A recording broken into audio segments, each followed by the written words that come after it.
I want to begin by paying respect to His Majesty Sultan Qaboos.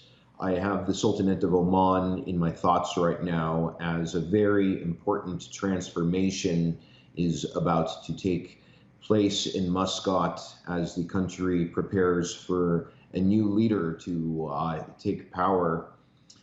As your report mentioned, Sultan Qaboos is widely credited with Oman as we know it today. You know, when he took power in 1970, the Sultanate was an extremely different country in terms of hospitals, roads, other markers of development. Oman was very poor.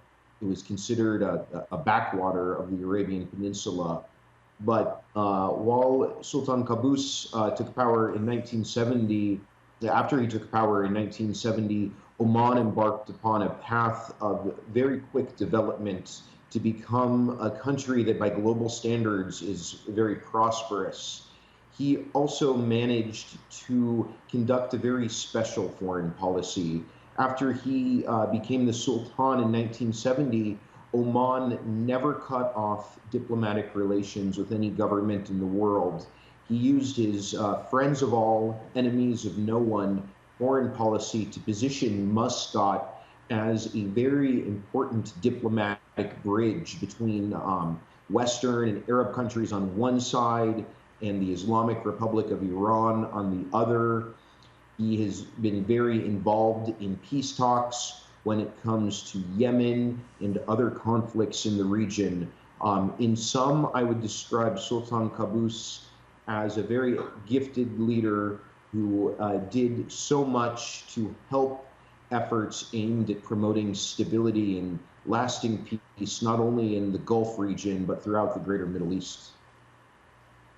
You touched on it there, but in terms of Oman gaining its reputation as the Gulf's mediator, can you expand a little and offer some examples on how Qaboos helped to balance his foreign policy in a fairly volatile region? Sure. I think it's important to keep in mind that despite Oman belonging to the mostly anti-Iranian Gulf Cooperation Council, the leadership in Muscat has always saw Iran as a permanent neighbor of the Arab Gulf states.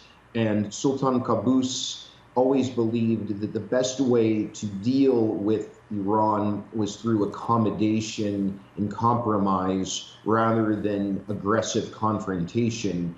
And obviously this made Oman stand out in the GCC at times when other members of the council wanted to pursue more aggressive policies against Iran.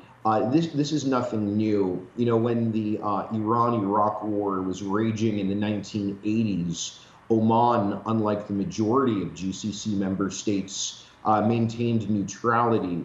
And many of the ceasefires that Baghdad and Tehran negotiated during that conflict were negotiated in Muscat.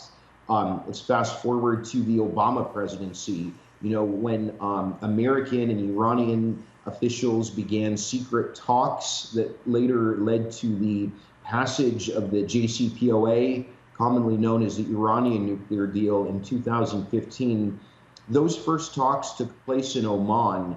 That was no coincidence. Oman was one of the few countries in the world that has consistently been a close ally of the U.S., while also maintaining very warm and cordial relations with Iran. You've offered some very interesting and in some ways very rare examples of successful foreign policy making there. If you could just give us a bit of an idea about what happens now for a man who has no children or no publicly appointed successor, what is the process of choosing a new sultan?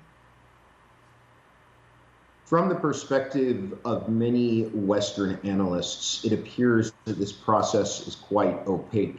As you mentioned, the last time a new sultan came to power in Oman was back in 1970 when Sultan Qaboos himself overthrew his father. So we haven't seen any transfer of power in recent history in Oman. There's a process on the books that involves the royal family having 3 days to make a decision, and in the event that members of the royal family cannot make a decision, there will be a decision made by a council, mainly made up of members of the military, police, and so on. And then also, we need to keep in mind something that many analysts talk about a lot, in which there are these two envelopes supposedly containing the name to successor. These are in two different locations in Oman. And so if the authorities cannot effectively reach agreement, these envelopes are to be opened, and that is how we will find out who the successor is.